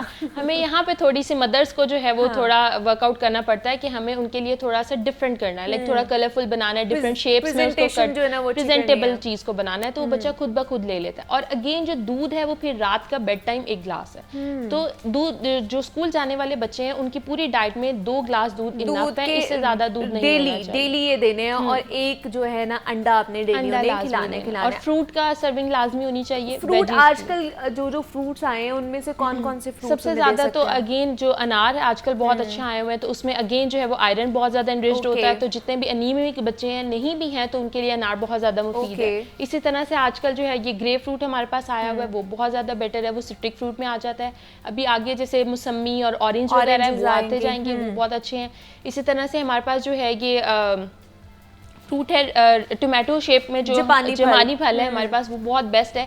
बच्चे उसके कलर से बहुत ज़्यादा जो है वो अट्रैक्ट होते हैं, तो आप वो उसको दे सकते हैं। उसमें विटामिन B12 B कॉम्प्लेक्स सब जो है वाइटामिन प्रेजेंट होते हैं। तो ये हम डिफरेंट तरह से फ्रूट जो है वो एप्पल है, बनाना है, शेक्स की फॉर्म में दे सकते हैं। अदर देन डैट कि आप बच्चे को जूस बना के दें, ज़्यादा बेहतर ये है कि आप उसको रॉ फॉर्म में दें, क्योंकि उसमें फाइबर उसके साथ उसके अंदर जा रहा है। जब हम जूस बनाते हैं तो उसका फाइबर कंटेंट रिमूव हो जाता है, तो बच्चे की फाइबर की जो रिक्वायरमेंट है वो पूरी नहीं होती। बहुत सारे बच्चे जो हैं इस वजह से कॉन्स्टिपेशन की कंप्लेन कर रहे होते हैं। अच्छा। तो जूस की बजाय आप उसको रॉ फॉर्म में, सैलड्स की फॉर्म में दे सकते हैं, चंक्स की फॉर्म में दे सकते हैं, जिस तरह या डिफरेंट शेप्स में आप उसको कट डाउन करके आप उसकी प्लेट में प्लेटर बना दें और वो आप उसको इंट्रोड्यूस करें। अच्छा, जो बच्चे एनीमिक होते हैं, जिनके अंदर खून की कमी होती है और बड़े पेल से होते हैं, इतने एक्टिव भी नहीं होते हैं, तो उनके लिए किस तरह का डाइट होना चाहिए? मतलब अगर उनको नाश्ता देना है मदर्स ने, तो उसके अंदर क्या कंपल्सरी कंपाउंड्स होने चाहिए जो उनकी इम्यूनिटी को बढ़ाएं, उनके खून को बढ़ाएं? अगेन जैसे सर्दियाँ आ रही हैं, सूप आप इजीली बच्चे को दे सकते हैं। सूप दे सकते हैं, उसके साथ बच्चे को आप 1-2 क्रैकर दे दें ताकि वो सूप को ले ले, कोई इशू नहीं है उसमें। इसी तरह आप देसी मुर्गे की यखनी दे सकते हैं, उससे क्या होगा कि प्रोटीन भी पूरा होगा। ये जो हमारी विंटर्स की वजह से जो इनहेल करने के प्रॉब्लम्स आ रहे हैं, फ्लू हो जाता है, चेस्ट कंजेशन हो जाती हैं, वो भी बिल्कुल ठीक रहेगा। और बच्चे को आयरन जो है वो भी ऑब्वियसली प्रोटीन से हमारा पूरा हो रहा है, वो भी पूरा हो जाएगा। अगेन फ्रूट्स में से जो है वो अनार को हम प्रेफर कर सकते हैं, और 1 अंडा लाजमी सुबह होना चाहिए ब्रेकफास्ट। मतलब ये उसकी डेली की रूटीन होनी चाहिए, डेली डाइट की। ये एक मदर का रिकॉर्ड बुक होनी चाहिए कि मेरा बच्चा ये चीज़ अब मैंने अपने बच्चे को दे दिया और पूरे दिन में ये चीज़ रहती है। कभी भी हमारा बच्चा आयरन डेफिशिएंट नहीं होगा। लेकिन जब बच्चा बिल्कुल दूध पे रह रहा होता है, दूध पी रहा होता है सारा दिन में और कुछ नहीं खा रहा होता है, 1 बाइट ले ली, 2 बाइट ले ली, तो अगेन वही बात है कि वो बहुत ज़्यादा लेजी भी हो रहा होता है और उसकी जो एनर्जी रिक्वायरमेंट्स है वो पूरी नहीं हो रही होती हैं, जिस वजह से बहुत ज़्यादा पेल नज़र आना शुरू हो जाता है। स्कूल में भी उसकी परफॉर्मेंस सही तरह से नहीं होती है, तो इस वजह से हमें आयरन रिच फूड की तरफ जो बहुत ज़्यादा फोकस होना चाहिए। अच्छा, दूसरा आयशा, मैंने ये भी देखा है कि जो बच्चे हैं, मतलब अगर वो 5-6 क्लास में या 4 क्लास में, तो स्कूल जाते हैं, वहाँ पे एक्टिविटी, फिजिकल एक्टिविटी में इन्वॉल्व होते हैं, भारी भरकम उन्होंने बैग्स उठाए हुए होते हैं, तो उनकी बोन पेन का बहुत ज़्यादा प्रॉब्लम अब निकल रहा है कि वो कहते हैं जी हमारे शोल्डर्स दर्द हो रहे हैं, हमारी बैक पेन हो रही है, हमारे लेग्स बहुत ज़्यादा दर्द हो रहे हैं, तो उनके लिए क्या हम उनको दे सकते हैं? उनके लिए अगेन ये है कि हालांकि पाकिस्तान में तो सूरज बहुत ज़्यादा है, सनलाइट बहुत ज़्यादा है और सन ही बेसिक हमारी सोर्स है जो कि विटामिन डी को बना रही होती है। लेकिन वही बात है कि हम बच्चों को हर टाइम, बच्चा जो है वो स्क्रीन टाइम पे होता है, हर टाइम उसके हाथ में मोबाइल है, आप उसको एक रूम में बैठा दें 4 घंटे भी अगर आप बच्चे को नहीं कुछ कहेंगे तो वहीं बैठा आपको नजर आएगा 4 घंटे बाद भी। तो ये बहुत बड़ी मिस्टेक कर रहे होते हैं। बच्चों को आउटडोर एक्टिविटीज में इन्वॉल्व करें, जिससे उसका सनलाइट एक्सपोजर होगा और विटामिन डी उसका कन्वर्ट होकर उसकी बोन्स को भी स्ट्रॉन्ग करेगा और उसकी टीथ को भी स्ट्रॉन्ग करेगा। और अगेन वही बात है कि कुछ बच्चे मिल्क बिल्कुल ही लेना छोड़ देते हैं, तो ये चीज़ इस पर भी फोकस होना चाहिए कि हमने दूध को खत्म नहीं करना है, दूध की क्वांटिटी को कम करना है। लाइक जैसे पहले वो हर 3 घंटे बाद 4 घंटे बाद ले रहा था, अब हमने उसको 2 ग्लास पे ले जाना है, लेकिन यह है कि हमने उसका खत्म नहीं करना है। तो विटामिन डी का जो रिचेस्ट सोर्स है वो मिल्क है, और अगेन आउटडोर एक्टिविटीज में इन्वॉल्व होगा तो उससे ये कि सनलाइट से उसकी एक्सपोजर होगा और विटामिन डी कन्वर्ट हो जाएगा। लेकिन अगर जो मतलब सनलाइट नहीं ले रहा या दूध भी इतना नहीं पसंद जिस बच्चे को, तो वो क्या और खा सकते हैं जिससे विटामिन डी की जो कमी वो पूरी हो जाए? अगेन ये जितने भी हमारे जो ऑर्गन मीट वगैरह हैं इसके अंदर भी विटामिन डी है, और जो हमारे फ्रूट्स वगैरह हैं कुछ उसके अंदर भी विटामिन डी होता होता है, लाइक जैसे मशरूम्स वगैरह हैं वो भी आप इंट्रोड्यूस करवा सकते हैं, वो भी विटामिन डी की सोर्स है। तो फिश वगैरह के अंदर, फिश जो है अब लाइक विंटर्स का सीजन है, बहुत ज़्यादा फिश आ गई है, तो आप फिश उसको फिंगर फिश की फॉर्म में दे सकते हैं, ग्रिल्ड करके दे सकते हैं, जिस तरह भी आपका बच्चा लाइक कर रहा है। तो ये सारी विटामिन डी की ही रिचर सोर्स हैं, जिसके थ्रू बच्चे की विटामिन डी डेफिशिएंसी को हम कवर अप कर सकते हैं। और अगेन अगर फिर भी उसकी डाइट से पूरा नहीं हो रहा तो फिर हमें जो है वो उसको सप्लीमेंट के बूस्ट अच्छा क्योंकि फिश का मौसम आ गया और उसके साथ साथ ड्राई फ्रूट्स का भी मौसम आ गया। ड्राई फ्रूट्स में जैसे आपने कहा आलमंड्स देने चाहिए, वो रात को कैशू नट्स दे सकते हैं, रेजिन्स दे सकते हैं आप, पीनट्स लाइक पीनट बच्चे बहुत ज़्यादा लाइक करते हैं तो आप पीनट्स दे सकते हैं, डिफरेंट आप हैंडफुल ऑफ जो है वो नट्स आप बच्चे को अपने दे सकते हैं। आप प्री ब्रेकफास्ट में दे दें या शाम वाले स्नैक, इवनिंग स्नैक में आप दे सकते हैं। तो इसमें डिफरेंट कैटेगरीज आप मिक्स करके दे दें। अगर आपका बच्चा एक जैसे आप रोज़ एक चीज़ देते हैं तो बच्चा फेडअप हो जाता है उस चीज़ से, तो ये कि आप एक दिन आलमंड्स दे दें, एक दिन कैशू नट्स दे दें, एक दिन पीनट्स दे दी, एक दिन रेजिन्स उसके अंदर मिक्स कर दें। फिग्स बहुत ज़्यादा इंपॉर्टेंट है, fig is the iron rich source, तो आप फिग्स जिसको हम कहते हैं तो वो आप इंट्रोड्यूस करवा सकते हैं, वो इंट्रोड्यूस करा सकते हैं। और ये भी सिर्फ मतलब आपके एक मुट्ठी के बराबर होना चाहिए, इससे ज्यादा नहीं, एक्सेसिव ऑफ और वो भी मुट्ठी बच्चे की मुट्ठी के बराबर होना चाहिए, आपकी मुट्ठी के बराबर नहीं होना चाहिए, बिकॉज उसके पेट में जाना है ना, मैदा तो उसका है, तो उसकी मुट्ठी जितना है वो मैदा है। हम यही मिस्टेक कर रहे होते हैं कि पूरी इतनी बड़ी रोटी बना के बच्चे के आगे रखते हैं और माँ कंप्लेन करती है मेरे बच्चे ने रोटी पूरी नहीं खाई। अगर आपका बच्चा 4 से 5 बाइट्स भी ले गया है तो डेट्स इनफ, आप 2 घंटे बाद उसको फिर से दे दें, वो फिर से ले लेगा। आप कभी भी बच्चे को फोर्स ना करें, कभी भी हम इसको ये कहते हैं कि डाइनिंग टेबल को आप मैदान जंग ना बनाएं। वो यही होता है कि बच्चा खड़ा हो गया, आप खड़े क्यों गए, चेयर पे बैठ जाओ, आपने स्पून खुद मैं आपको खिलाऊंगी, नहीं, आप बच्चे को खुद एक्सप्लोर करने दें, खिलाड़ी होती है ना माँ, तो वो बच्चा फिर उससे ज्यादा भागता है। आप अगर बच्चे को फ्री हैंड देंगे, आपने एज अ रोल मॉडल उसके लिए प्ले करना है, आप जो करेंगे आपका बच्चा वही आपको फॉलो करेगा। But it doesn't matter means कि आप उसको फोर्स करें कि उसके मुंह में आप डाल रही हैं, वो बाहर निकाल रहे हैं, फिर से उसके मुंह में डाल रहे हैं, उसको डांट रहे हैं, उसको खींच रहे हैं, बिठा रहे हैं, तो ये चीज़ नहीं होनी चाहिए।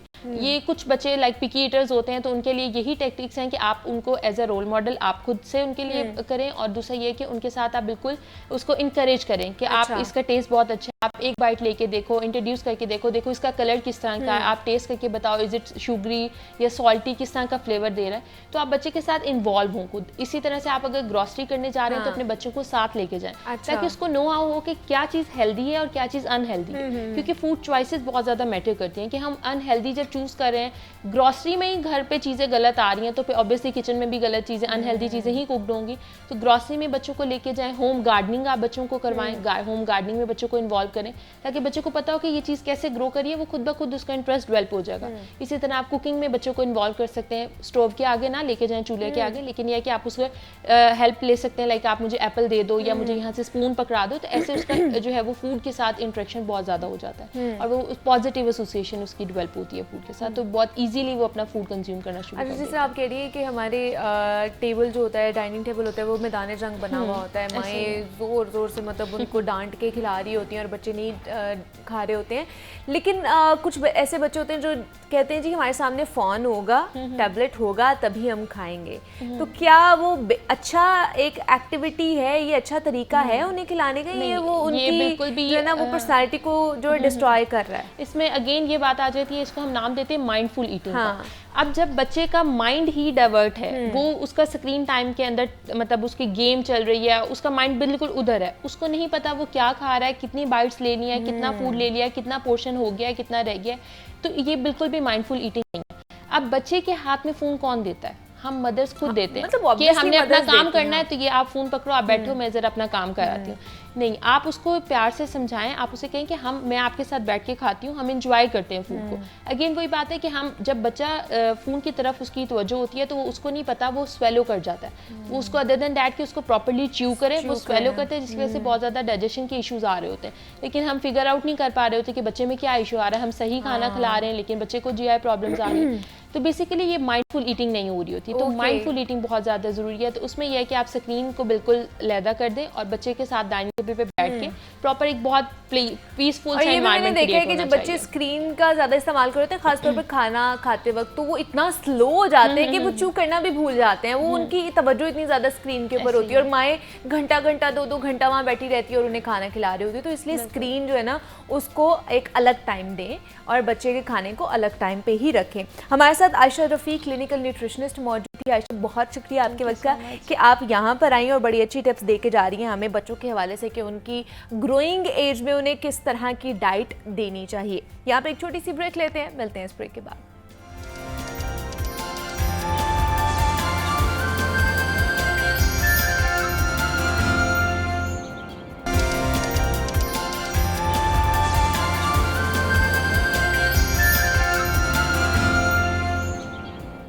वेलकम बैक टू जागो लाहौर। जनाब, कुछ शहर लाहौर के हवाले से बात कर लेते हैं। और लाहौर को महफूज बनाने में सेफ सिटी अथॉरिटी एक अहम किरदार अदा कर रहा है।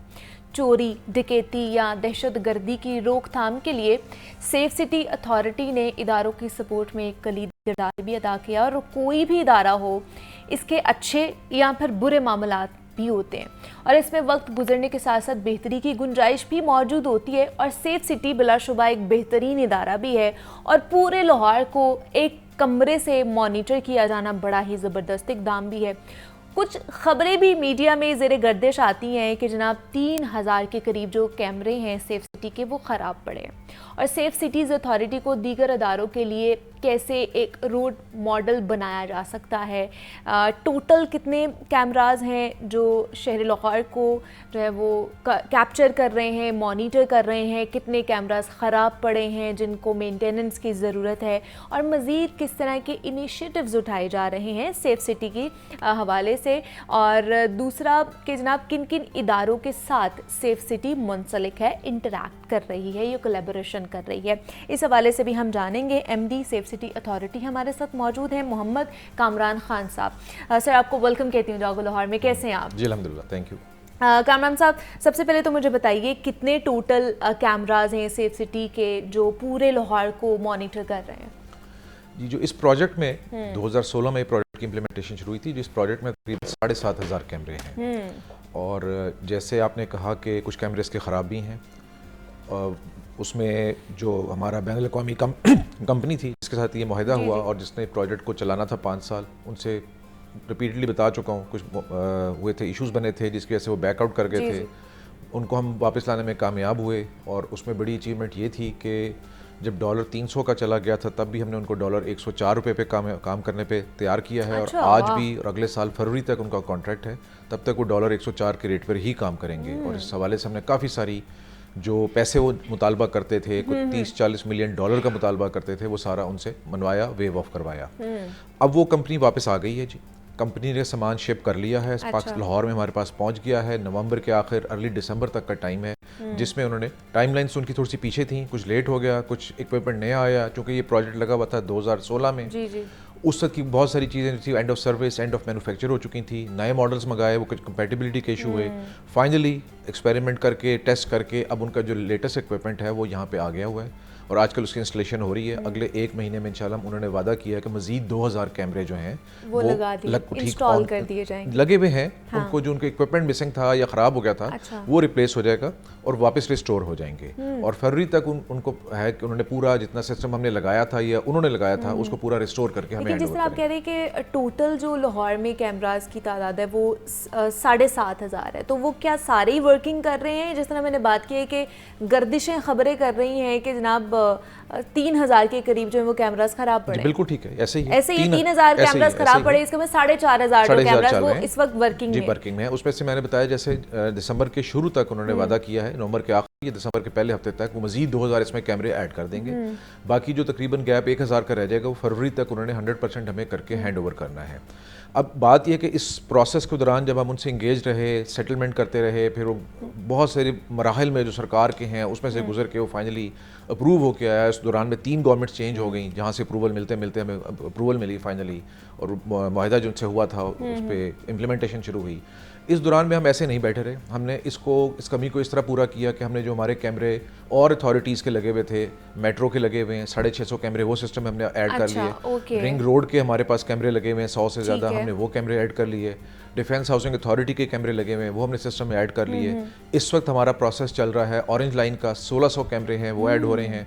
इसके अलावा हमने हॉस्पिटल्स के कैमरे जो लगे हुए हैं वो प्रोसेस शुरू हो गया है, वो 2300 कैमरे हैं वो इस सिस्टम में ऐड हो रहे हैं। हाउसिंग सोसाइटीज़ के साथ कर रहे हैं। पहली सोसाइटी जो है न्यू लाहौर सिटी, उसका हमारा इंटीग्रेशन हो गया है, मज़ीद सोसाइटीज़ के साथ चल रहा है।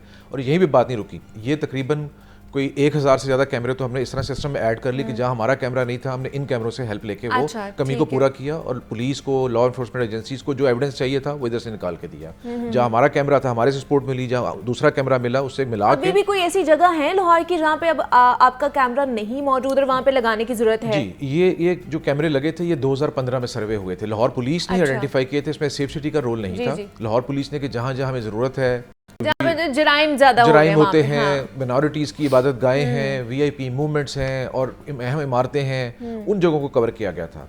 अब ये शिद्दत से कमी महसूस हो रही थी कि लाहौर पिछले 7 साल में बहुत चेंज हो गया है, डेवलपमेंट बहुत साइडों पे चली गई है, कैमरे लगने से क्राइम डिस्प्लेस हो गया है, उन इलाकों में चला गया है जहाँ कैमरे नहीं हैं। तो 2 हमारे प्रोजेक्ट लाहौर में चल रहे हैं, एक तो एंट्री एग्जिट पॉइंट्स को हमने 11 को कवर किया है, और दूसरा हमारा कोई 133 साइट 133 साइट्स ऐसी हैं जहाँ पे तकरीबन 500 कैमरे प्रोसेस में हैं, वो लग रहे हैं, उनमें ज़्यादातर सबर्ब्स का एरिया है। इसके अलावा एक चीज़ हमने और की कि दुनिया भर में हमने देखा कि दुनिया में लोग कैसे करते हैं काम और क्या मॉडल्स हैं, किस तरह एग्जैक्टली। उसमें हमें लंदन मॉडल ये मिला कि लंदन में 6,27,000 कैमरे उन्होंने अपने सिस्टम में इंटीग्रेट किए हुए, कैमरे इससे ज़्यादा होंगे। 6,27,000 में से सिर्फ 23,000 कैमरे हैं जो पब्लिक सेक्टर के हैं, बाकी सारे प्राइवेट सेक्टर की हैं। तो हमने इसी मॉडल को अपनाया और ये भी देखा कि गवर्नमेंट ने और शहरों में भी सेफ सिटीज़ बनाने हैं, वो प्रोजेक्ट में आगे आपको बताता हूँ। तो हमने सारा पैसा लाहौर पे इन्वेस्ट नहीं करना, तो हमें इकोनॉमिकल मॉडल्स लेके आने हैं, तो उसी मॉडल को हमने फॉलो किया और हमने देखा कि लाहौर में प्राइवेट कैमरे कितने लगे हुए हैं, हर गली मोहल्ले में, दुकान पे, शॉप पे, वर्कशॉप पे, स्कूल पे, प्लाजा पे, घर पे।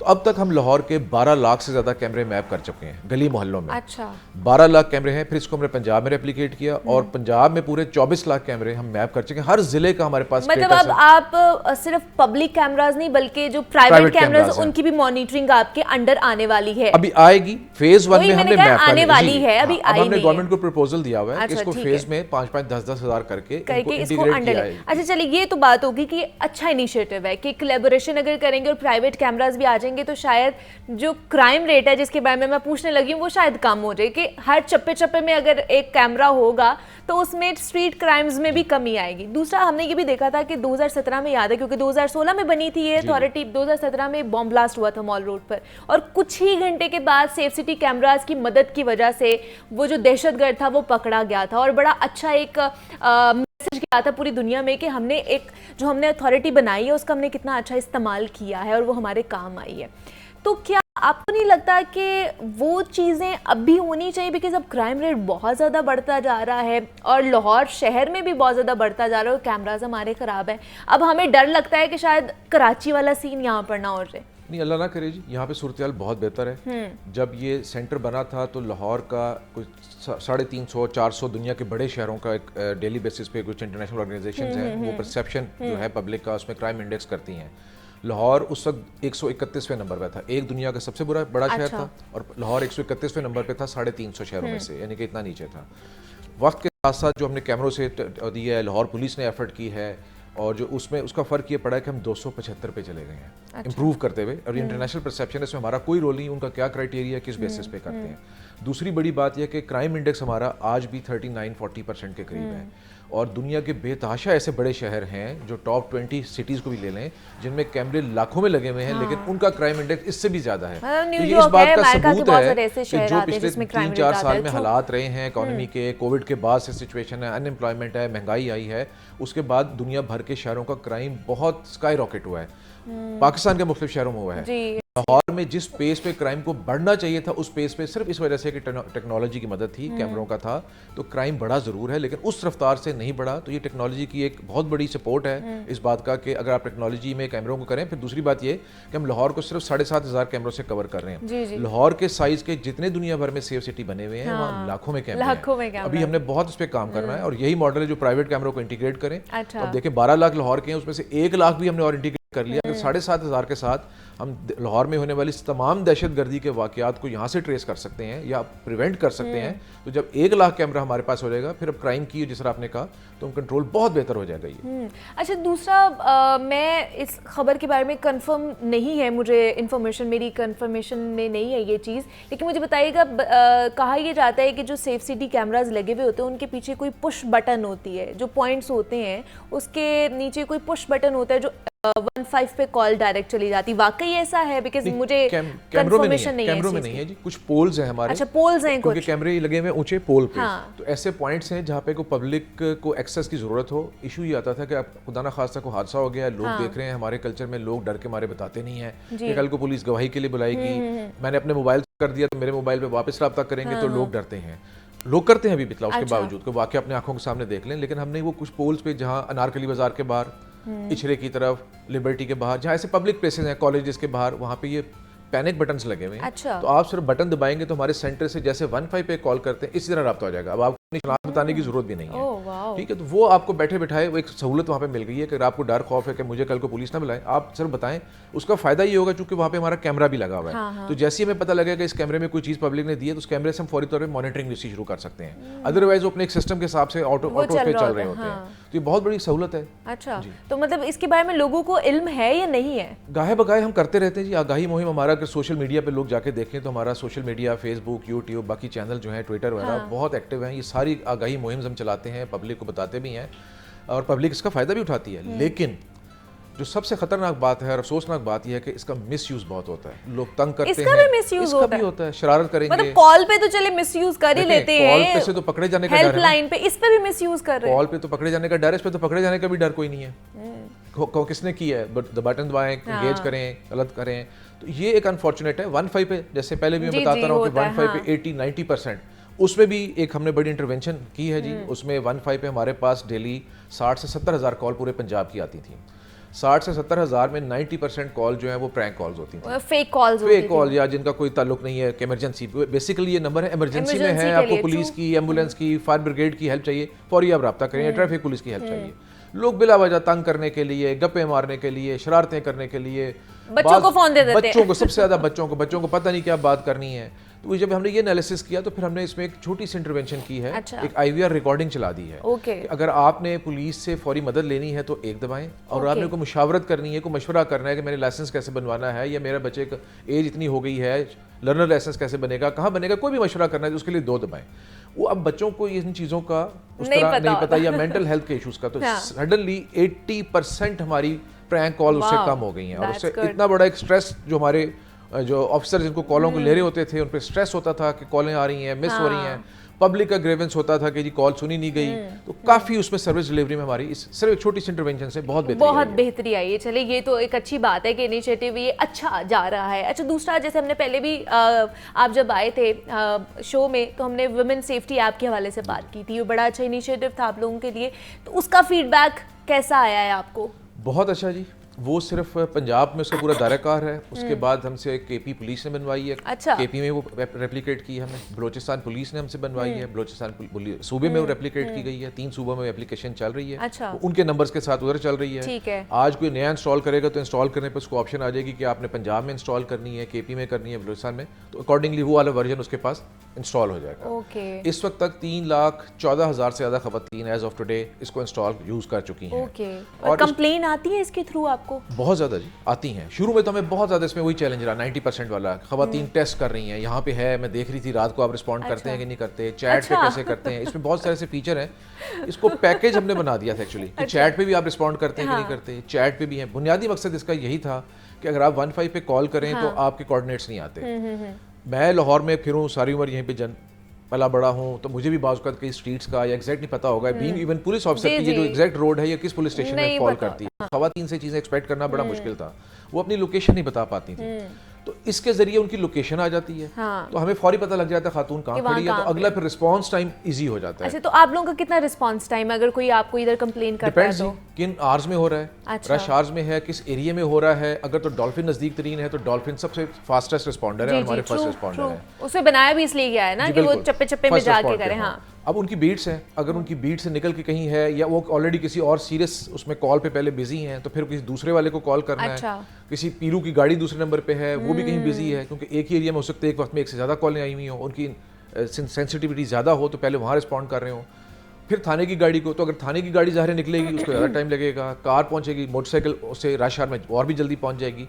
लेकिन जनरली हमारा स्टैंडर्ड ये है कि बिलो 10 मिनट्स इसको पहुंचना चाहिए। अच्छा। और डॉल्फिन अगर हो तो वो तो लेस देन 5 मिनट भी रिस्पॉन्ड करती है, बाज़ का तो बिल्कुल 1-1 मिनट के अंदर भी रिस्पॉन्ड करती है या बिल्कुल करीब हो। तो ये कौन दिन के किस वक्त में, रश आवर्स में, और उस वक्त कितनी क्राइम कॉल्स आई हुई हैं उस पर डिपेंड करता है। लेकिन जनरली एवरेज इंटरनेशनल स्टैंडर्ड जो है वो 8 से 10 मिनट के अंदर हम इसको मेंटेन करते हैं। उसमें आपने रिस्पॉन्ड टाइम रखा हुआ है। मोहम्मद कामरान खान साहब एफडी सेफ सिटी अथॉरिटी हमारे साथ मौजूद है। सर बहुत शुक्रिया आपके वक्त का कि आप यहाँ पर आए, सेफ सिटी अथॉरिटी के हवाले से आपने हमें आगाह किया बहुत सी चीज़ों के बारे में। मुझे इजाज़त दीजिए, अपना ख्याल रखिएगा, अल्लाह हाफ़िज़।